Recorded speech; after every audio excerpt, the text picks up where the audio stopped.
240 million years ago, a small eoraptor was pecking at insects on a Dicynodon's body. At this time, dinosaurs were still very humble creatures. The Dicynodon lay on the ground, leisurely enjoying the eoraptor's cleaning service, when suddenly a Erythrosaucus appeared not far away. The startled Dicynodon jumped up in fright. As the Erythrosaucus approached step by step, the eoraptor sensed danger and began looking for an escape opportunity.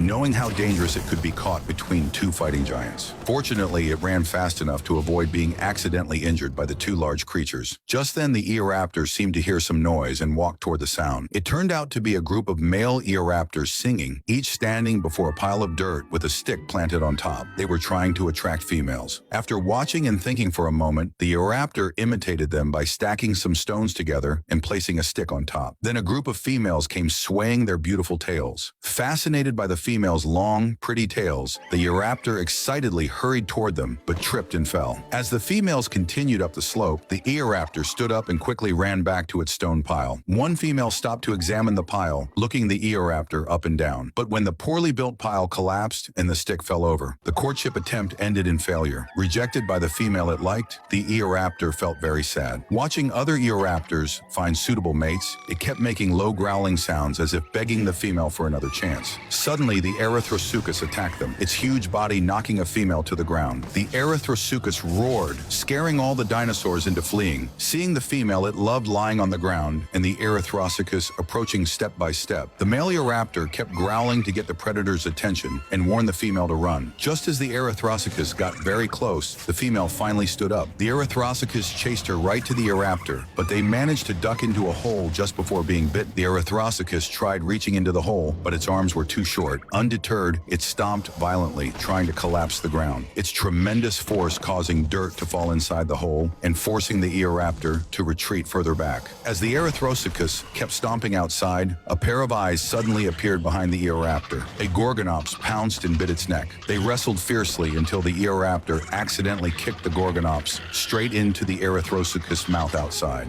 Mistaking this for the eoraptor, the satisfied Erythrosaucus left. Having survived this ordeal together, the two eoraptors became a happy couple. Soon the female laid a clutch of eggs, but while they were out hunting, three other Gorgonops found the eggs seeking revenge for their dead companion. They were about to eat all the eggs when the female eoraptor returned just in time, throwing one Gorgonops far away. The other two ran for their lives as the female eoraptor leaped and pinned one to the ground, killing it. She wasn't about to let the last one escape either, and immediately gave chase. Meanwhile, the one remaining egg hatched and a baby eoraptor wobbled out of the nest. Just then, the surviving Gorgonops returned to kill the hatchling. The baby tried to find its mother, but could barely stand, let alone walk far. As the Gorgonops reached it, the father eoraptor suddenly appeared and bit the attacker. Seeing its baby alive made the father very happy. Knowing the newborn must be hungry after so long without food, they set out to find some. Not far away, they found a dead Dicynodon. Seeing such a feast before it, the baby couldn't resist and eagerly approached, only for the Erythrosaucus to burst out from behind the carcass. This had been its trap all along. Since Dicynodon meat wasn't tasty, it had eaten the organs and used the body as bait. Just as the Erythrosaucus thought it had secured its meal, it lost balance during the chase and tumbled down a slope with the baby eoraptor, landing hard and temporarily unable to get up. The parents called from above as if telling their baby to run. When the baby opened its eyes, the Erythrosaucus was already getting up. The desperate parents kept roaring as the injured baby struggled to stand. With the predator right there, escape seemed impossible. Then several huge figures appeared. They had wandered into Dicynodon territory.